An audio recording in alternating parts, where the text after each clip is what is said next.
We often picture cyber threats as, these faceless hackers writing complex code in dark rooms. But what if the threat was, well, hiding in plain sight, using regular job platforms? Today, we're doing a deep dive into something pretty extraordinary. North Korean IT workers who are fraudulently getting remote jobs at companies, first in the US, and now it seems increasingly in Europe. It really is a fascinating, almost unbelievable situation. Our goal today is to unpack this whole scheme, how it actually works, why they're doing it, and critically, what this means for businesses, for you listening, the scale of it, and how they keep changing their tactics. It's honestly quite eye-opening. Yeah, and quite a picture. And what makes this such an interesting case study, really, is how this whole state-sponsored operation is woven into the fabric of the normal digital world. They're using the same remote work tools, the same hiring platforms, the very infrastructure that companies rely on now. It's happening in the background of the modern economy. Okay, so let's dive in. The DOJ unsealed an indictment recently. Who exactly are we talking about here? Who's been named? Right, so the indictment names 5 people. There are 2 North Korean nationals, Jin Sung-il and Pak Jin-song, then 2 U.S. citizens, Eric Neckery's Prince and Emmanuel Ashter, and also a Mexican national, Pedro Ernesto Alonso de los Reyes. And this wasn't just a quick thing, was it? This operation has been running for a while. Oh, yeah, a long time. The indictment alleges it ran from about April 2018 right through to, well, potentially August 2024. And they targeted at least 64 companies just in the U.S. that we know of. 64. Wow, that's a lot of companies. Did they actually manage to make money from this? They certainly did. From just 10 of those companies, the DOJ tracked at least $866,255 in revenue. And a big chunk of that money was then laundered, mostly it seems, through a bank account over in China. Okay, so they're getting the money out. Have the authorities managed to catch any of these individuals? They've made some progress, yes. Prince and Ashter, the U.S. citizens, were arrested in North Carolina, and that's where the FBI found what they called a laptop farm. This is quite a term. A laptop farm. Yeah, we need to talk more about that. What about the others? Alonso, the Mexican national, was arrested in the Netherlands. But the 2 North Korean nationals, Jin and Pak, they're still at large as far as we know. Got it. And the charges they're facing sound pretty serious. They are. All 5 face conspiracy charges relating to computer damage, wire and mail fraud, money laundering, and using false ID documents. And on top of that, Jin and Pak, the North Koreans, are also charged with conspiracy to violate IEPA, the International Emergency Economic Powers Act. Which means potential prison time. Significant time. If convicted, they could face up to 20 years. Okay, so we have the who, the when, the what. Now, the really interesting part. How do they actually do it? Let's break down the mechanics, the TTP's tactics, techniques, and procedures. Right. Well, it's quite sophisticated. It's a multi-layered approach involving faking identities, using some clever tech, and really exploiting how remote work, well, works. Let's start with the identities. How did they pretend to be legitimate U.S. workers? They used stolen U.S. passports, other PII, personally identifiable information, but often they went a step further. They created what are called synthetic identities, sort of mixing real stolen details with fabricated information, makes them harder to flag initially. There's even evidence they might be using AI-generated or manipulated photos for profiles. AI-generated photos. Wow, okay, so they look legitimate online. How do they then actually do the work remotely without being in the U.S.? This is where the tech comes in. They relied heavily on legitimate remote access software. You know, things like Chrome Remote Desktop, AnyDesk, TeamViewer, Splashtop, tools lots of IT departments use. So nothing inherently suspicious about the software itself. Exactly. But they didn't stop there. They also used hardware devices, things like TinyPilot or PKVM. These little devices connect directly to the computer hardware, letting them control it even before the operating system boots up.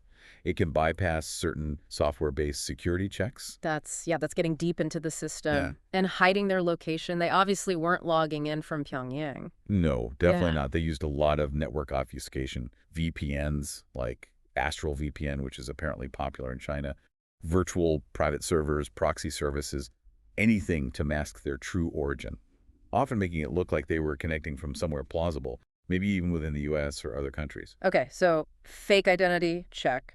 Hardware level remote access, check. Mass location, check. How do they actually get the job offers? They hit the popular job sites, freelancing platforms, you know the ones. They built these fake profiles using the synthetic identities. Sometimes they even created fake company websites to back up their phony resumes, give them some credibility. They prepared detailed backstories for interviews, and sometimes They'd even have facilitators in the U.S. participate in parts of the interview process to seem more convincing. It sounds incredibly well orchestrated, just layer upon layer of deception. And the money, how do they get paid and spirited away? They used various online payment systems, sometimes cryptocurrency like Bitcoin, probably hoping for more anonymity and money service transmitters, Hmm. basically getting the paychecks into accounts they controlled, and then starting the laundering process to move it ultimately back towards North Korea. And those laptop farms you mentioned, where do they fit in? Ah, yes. They were crucial. These were facilitators based in the U.S. When a company hired one of these fake personas, they'd ship the company laptop to the U.S. address provided. The person at the laptop farm would receive it, set up the remote access software, maybe install that PKVM device, basically making the laptop ready for the actual worker in, say, China or Russia to access remotely. They'd also use mail forwarding, virtual phone numbers, all to maintain that illusion of a U.S.-based employee. So let me see if I've got this straight. Create a fake but plausible U.S. identity, maybe using AI. Apply for remote IT jobs. Have a U.S. accomplice receive the company laptop, set it up for deep remote access, pass the interview, get hired. Log in via VPNs and the hardware setup, making it look like you're in the U.S. Get paid into U.S. accounts or via crypto, then launder the money out. That's pretty much the playbook, yes. It's meticulous, and it shows how they adapt, exploiting the trust and the systems built for remote work. It's a really efficient way for them to generate funds compared to, say, traditional bank heists. Right, so what's the bigger picture here, the motivation behind all this effort, and just how big are we talking? Well, according to the U.S. government intelligence reports, the primary driver is generating revenue for the North Korean regime, specifically to fund its weapons programs, WMDs. So it's not just individuals trying to make a buck. The individuals do make money, reportedly, quite a lot, sometimes maybe up to $300,000 a year. But the regime takes a massive cut. Some estimates say up to 90% goes back to the government. 90%. Wow. And the scale, is this a few dozen people or? The DOJ suggests North Korea has sent thousands of skilled IT workers abroad for this purpose. Thousands. And now, because things are getting tougher in the U.S. with more scrutiny, they seem to be actively expanding into Europe. It's a global operation. Okay, so the financial fraud is clearly a major goal. But you mentioned other risks. What else should companies be worried about beyond just the money? Oh, absolutely. Once these individuals are inside your network, they represent a serious insider threat. It's not just about the salary anymore. We're talking potential data breaches, stealing intellectual property, like copying entire code repositories from GitHub, or even installing malware to create persistent backdoors into the company's systems. Yeah, that's a whole other level of worry. It really is. That kind of access could be used for further cybercrime or even data extortion. There have been reports of threats to leak sensitive data if their employment is terminated. Plus, they're known to target sensitive sectors, defense contractors, government agencies. That raises huge national security flags. And even companies using VDI, virtual desktop infrastructure, thinking it's safer, they're being targeted too. This is genuinely alarming. So for businesses listening, what can they actually do? What are the concrete steps for detection and hopefully prevention? It has to be a multi-layered defense. It really starts right at the beginning, with hiring. You need much stronger identity verification. Go beyond just basic background checks. Insist on video interviews where you carefully compare the person on screen to their ID documents. Maybe even use specialized ID verification services. Hiring managers need to be trained to do liveness checks during calls, correlate IDs.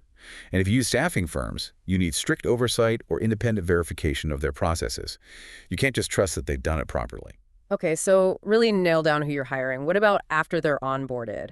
Ongoing monitoring. Continuous vigilance is key. You need solid IT asset management, track where your laptops are going, flag things like mail forwarding services or multiple devices heading to the same address. Endpoint security is vital, making sure devices are compliant, monitoring activity, and then crucially, look for anomalies. Anomalies Like unusual IP address logins. Maybe use tools that give context to IPs. Monitor how remote access tools are used. Look for inconsistencies that might pop up later in background details. Odd work hours, heavy use of AI writing tools or translation software, logins from weird places, use of those KVM devices we talked about. Also, discrepancies in video calls. Does the person look slightly different? Odd shipping addresses for equipment. Attempts to access data they shouldn't need. Even things like direct deposits going to brand new online banks or using streaming software which could be used to bypass monitoring. These should all be potential red flags. That's quite a list of indicators. What about the people already working there? The human firewall. Absolutely critical. Regular, good quality security awareness training is essential, not just check the box stuff. Build a culture where people feel safe reporting suspicious things. Train managers specifically on this threat. Make reporting channels clear and easy to use. And the more technical, operational side of security. Yes, the fundamentals are crucial here. Principle of least privilege, only give access that's strictly needed. Regular access reviews. Network segmentation, super important to contain breaches if they happen. Anomaly detection systems. Advanced threat tools. Having a defined incident response plan and team. Secure coding. Patching regularly. Good endpoint protection. All standard best practices, but they really matter here. And one more thing, information sharing. Talk to peer companies, maybe through ISACs. Share info about suspicious applicants or employees with job platforms, and definitely with law enforcement, like the FBI. You mentioned law enforcement. What specifically are agencies like the DOJ and FBI doing about this? They're definitely active. The DOJ launched something called the DPRK RevGen, Domestic Enabler Initiative, that's specifically targeting and trying to shut down those U.S.-based laptop farms. We're seeing ongoing indictments and arrests, like the one we discussed, and they're also issuing advisories and guidance to businesses to raise awareness and suggest how to protect themselves. And it sounds like the threat itself isn't static. Are their tactics changing? What's emerging? Yeah, they're definitely evolving. Reports suggest they're becoming more aggressive, using extortion more often. As we said, they're expanding into Europe. They seem to be targeting larger organizations now, probably hoping for bigger data hauls. They're even setting up front companies that look like legit IT firms to provide cover. And they're exploring newer tech too, like blockchain and AI, especially around cryptocurrency, which just adds more complexity. This has been incredibly insightful and, frankly, a bit chilling. To wrap things up, what are the main takeaways you want people to remember from our deep dive today? I think the key things are, this is a major, ongoing, state-sponsored threat. It blends financial crime with significant cyber risk. It cleverly exploits remote work trends. And because of that, detection and prevention need a really comprehensive, layered approach. Businesses just cannot afford to be complacent about this. And one last thought to leave our listeners pondering. Maybe just consider the implications here. You have a sanctioned nation effectively using global digital infrastructure, using trust and hiring processes to fund itself and its strategic goals. What does that tell us about the vulnerabilities baked into our interconnected world and how nation-state threats are changing in the 21st century? It's a big question. Definitely something to think about. We really encourage you, our listener, to consider how your own company or even just your online interactions might be exposed to these kinds of tactics. Please do look for more resources from places like the FBI and cybersecurity firms for more detailed guidance. Thank you so much for joining us for this deep dive.